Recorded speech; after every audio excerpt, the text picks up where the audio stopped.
hates him. Yeah, well, yeah. Okay, so we can all agree on that. That's a given. I also think that she wants to take him out. She does not want to be the first lady anymore. They agree with you. She doesn't want to be the first lady. She destroyed the Rose Garden. Who hates Christmas? Melania Trump hates Christmas. She doesn't want to decorate for Christmas. She doesn't want anything to do with him. She doesn't want to sleep in the same room with him. She can't tolerate him. Allegedly. And she does. Yeah, how do you know all this? Yeah, I don't know. You don't know all this. Asterisk, I think she hates him. Asterisk, yeah. Well, yeah, okay. So, we can all agree on that. That's a given.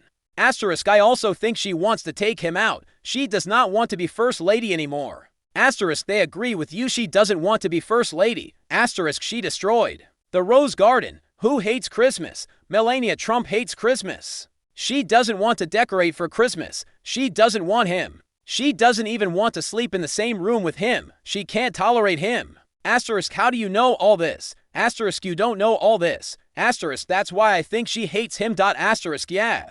Asterisk, but in just under 60 seconds, Sunny Hostin painted a picture of a marriage so broken, so cold, that even Trump's fiercest supporters couldn't laugh it off, not because it was too harsh, but because deep down it sounded too real. Asterisk, this wasn't the first lady standing by his tolerate him. Allegedly. And she does. Yeah, how do you know all this? Yeah, I don't know. You don't know all this. I admit, I may not have spent as much side. This was a woman disappearing in silence. And for a man who lives off appearances, that's the loudest message of all. Asterisk, what you're about to hear includes real quotes, public footage, and a whole lot of awkward truth.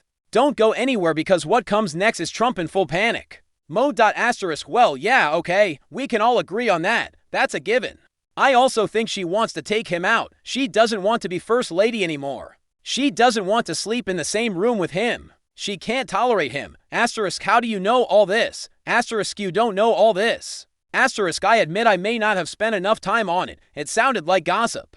But what Sunny Hostin just did was frame it like strategy. Melania didn't just disappear from the campaign trail. She disappeared from the story he needs to tell. The one where he's still the strong man with a strong woman beside him. Asterisk, and if you think that's just personal, then you haven't seen what comes next. Asterisk, you can't have a felon, a liar, a serial cheater. He had Melania next to him, his third wife, who he cheated on with Stormy Daniels while she was pregnant. Asterisk, I think he stands against everything and flies in the face of everything that a Catholic believes and holds dear. Asterisk.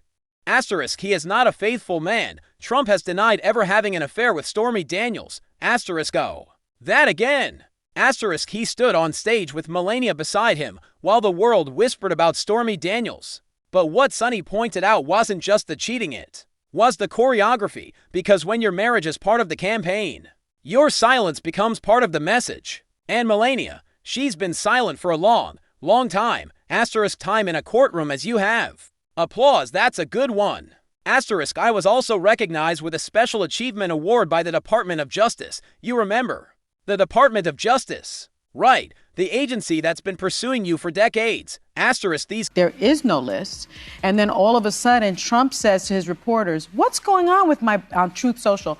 What's going on with my boys, and in some cases, gals?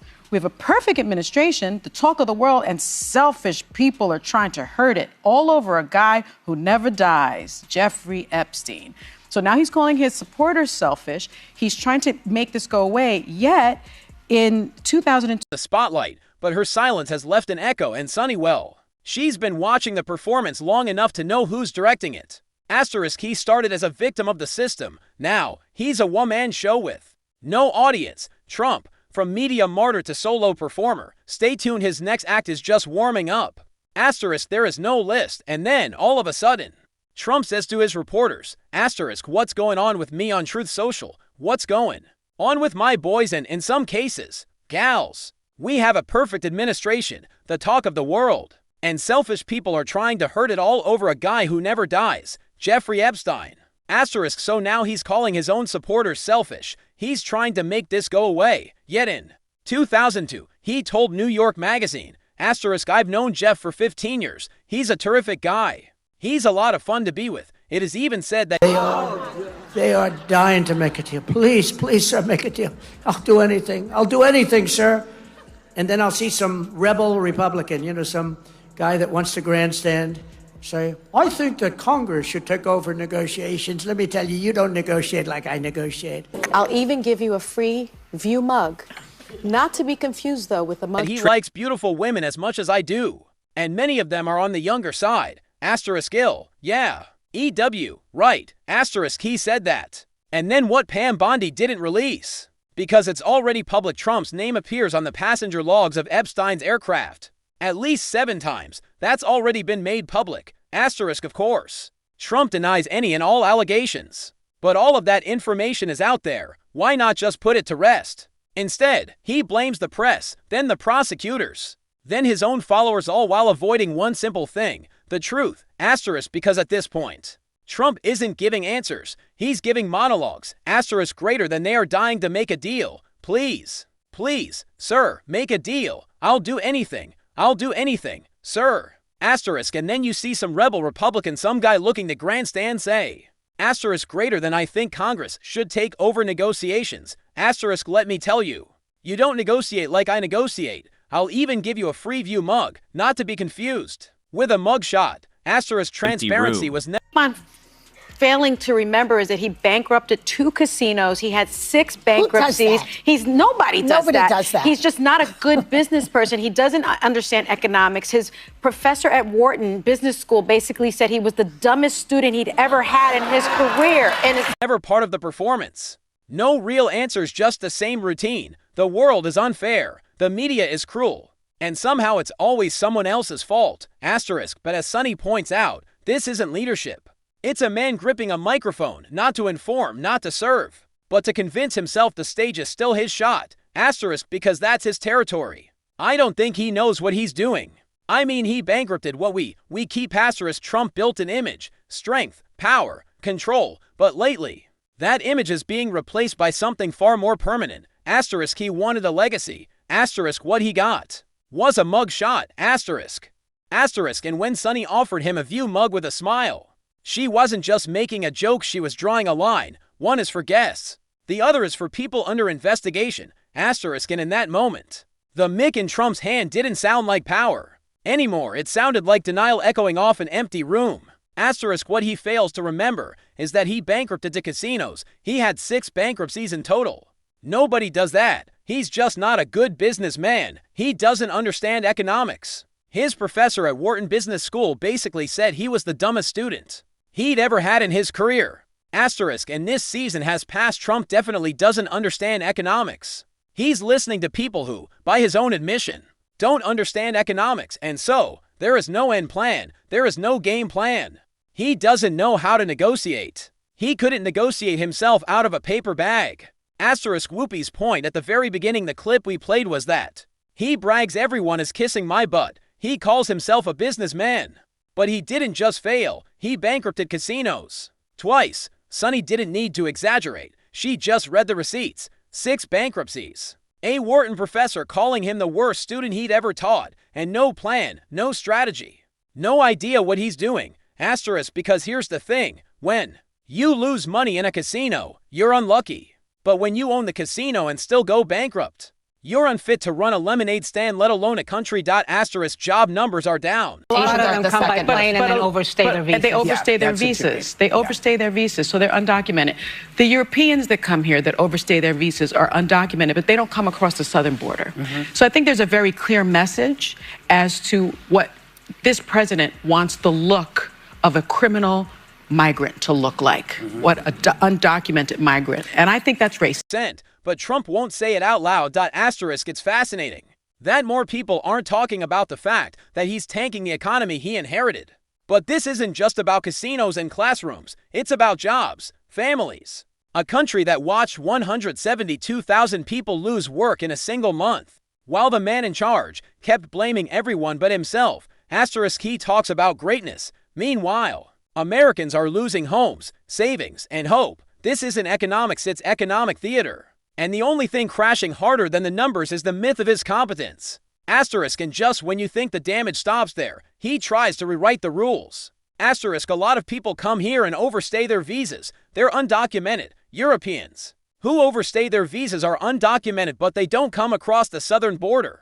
So there's a very clear message about what this president wants a criminal migrant to look like. And I think that's racist. Asterisk, he didn't rewrite textbooks, he rewrote enemies, not with facts, but with fear. The lesson was clear. Undocumented meant dangerous, but only if you cross the right border with the wrong skin. Asterisk, it wasn't just racism, it was curriculum. A presidency that replaced education with indoctrination until a generation stopped asking questions and started pointing fingers. When you erase truth long enough, what comes next isn't ignorance, it's control. Asterisk, and that's exactly what he tried to grab next. Third term, a silenced constitution, and the power to make it all permanent. Asterisk, Representative Annie Ogles, Republican of Tennessee, just 3 days after Trump was inaugurated, proposed amending the 22nd Amendment to allow Trump to serve a third term. Asterisk, I think Trump doesn't want a successor, he sees himself as his own successor. But doesn't that mean Obama could run too? Well, you'd think so, because part of the resolution says, no person shall be elected to the office of the president more than 3 times. The argument that Trump needs more time to accomplish his agenda and reverse Biden's policies. Asterisk, just days into his presidency, Trump's allies were already floating a third term, not because he earned it, but because they think he's the only one who can undo democracy properly.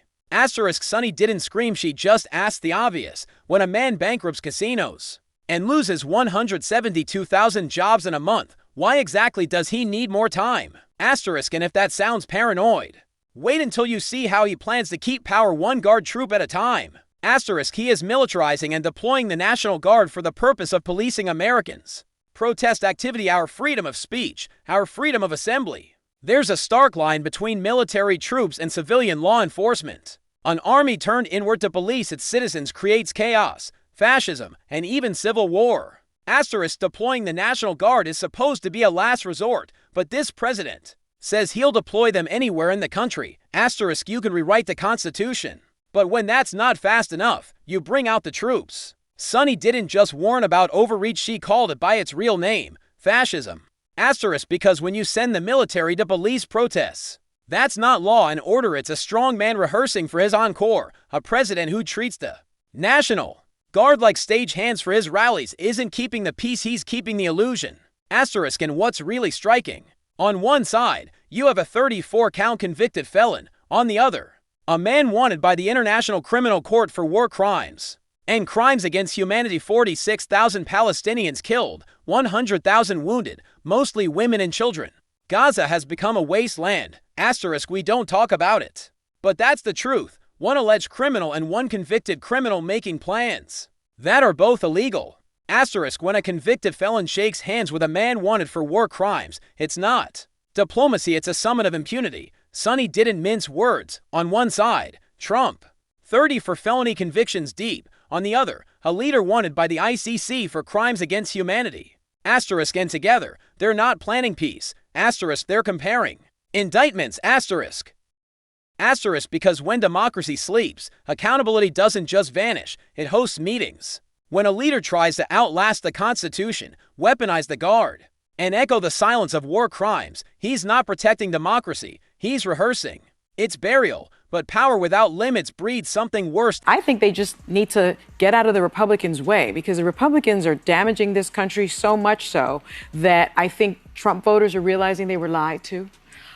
Chris Murphy actually said Trump voters are starting to turn on him because they took him seriously when he said he would lower costs and didn't take him seriously when he said he'd act like a dictator. And now they are realizing the opposite is true. So I think people are feeling it. That's why you're seeing thousands and thousands of people with their hands off demonstrating. Is true. Asterisk. So I think people are feeling it. That's why you're seeing thousands and thousands of people with their hands off demonstrations all over the country. I think you're also seeing some Democratic leaders waking up. Asterisk, he promised them cheaper groceries. They got a wannabe dictator instead, according to Sonny, and echoed by Senator Chris Murphy. Even Trump's own base is starting to blink. Not because of the headlines, but because of the receipts. Prices up, trust down. And that acting like a dictator part. Turns out he wasn't joking.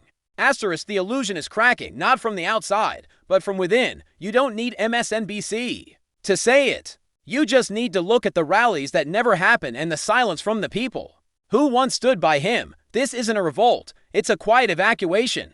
And the exits are getting crowded. Asterisk, while I didn't watch it, I was looking for Signs of an opposition party, which is what the Democratic Party must be at this point. Not a resistance, because resistance is passive, opposition is active. Asterisk, and I think what I saw when Representative Al Green stood up and said, "You don't have a mandate to take away Medicaid," and then was tossed out.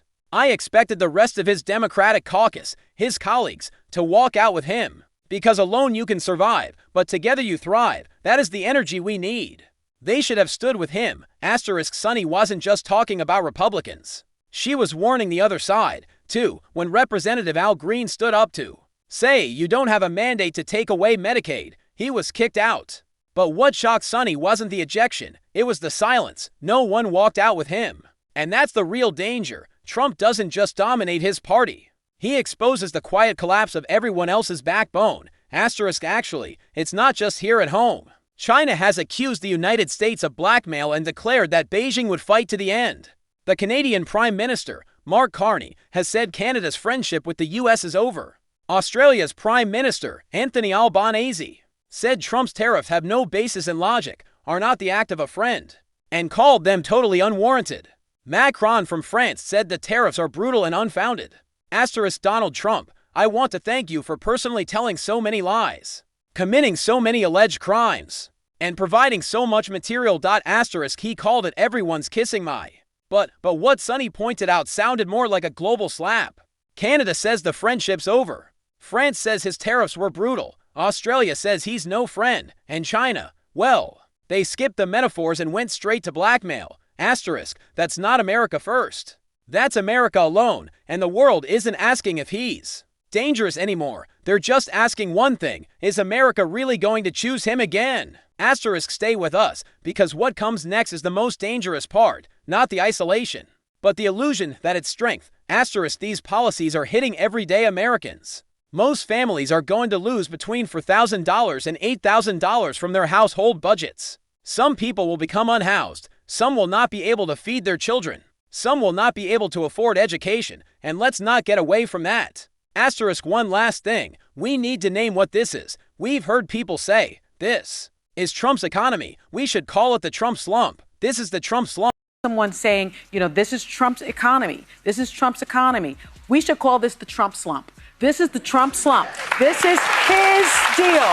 He needs to own this, and we should not let him off the hook. Anytime he says something like, well, it's probably going to be good, I'm using it as a negotiation, as you pointed out. Trump slump. This is all on him. There's actually For the $8,000 gone per household, kids pulled from schools, families skipping meals, some even losing their homes. Asterisk, but Trump's still out there spinning fairy tales. It's probably going to be good. I'm using it as a negotiation. Let's be clear, this wasn't strategy. This was sabotage dressed in slogans. And calling it anything less than his fault is letting the arsonist blame the fire on the weather. Asterisk, I'm worried about mass deportation and internment camps. I'm also worried about Elon Musk warning Americans to prepare for temporary hardship. I was hopeful that a mixed-race woman married to a Jewish man could be elected president of this country, but I think this had nothing to do with policy. This was a referendum on cultural resentment. Asterisk, they say history repeats itself, first as tragedy, then as farce. But what do you call it when the farce wears a flag pin, holds a Bible upside down, and casually flirts with mass deportation? Asterisk, as Sonny warns about internment camps and Musk's cryptic calls for temporary hardship, it becomes clear this isn't just a cultural shift, it's a moral free-fall, where truth is negotiable, empathy is weakness, and the American presidency is no longer a standard, but a loophole. Asterisk, and perhaps the most dangerous part, we've grown so numb to the circus, we forgot the ringmaster is a convicted felon feeding us material daily. Asterisk, he lied, he ranted, he collapsed, and somehow he kept going. So yes, thank you, Donald, for making our jobs easier, for reminding us every single day that when a convicted felon becomes the face of a nation, the question isn't just what happened to him, it's what happened to us. Asterisk, we don't know if it's purely financial. It could be. I don't know if it's purely political. Us with material on a daily basis. You help us do our jobs, and I'm so appreciative. On the right should be concerned. People on the left should be concerned. Asterisk, because it's very clear that if this is political, this is the dismantling of our democracy. This is the dismantling of our Constitution. And the First Amendment is the First Amendment for a reason. freedom of the press, freedom of speech, freedom to speak truth to power, asterisk, if that is taken away. If comedians are being attacked, then our Constitution is being dismantled, asterisk. He calls it politics. Some call it payback, but if this is how we treat the truth, by silencing the press, by turning comedy into crime, by labeling dissent as treason, then it's not just one man on trial anymore. It's the Constitution, asterisk, and if that goes, we don't just lose a president. We lose the country when truth becomes a threat. And even laughter is under attack. This isn't just an election. It's a battle for the survival of democracy itself, asterisk.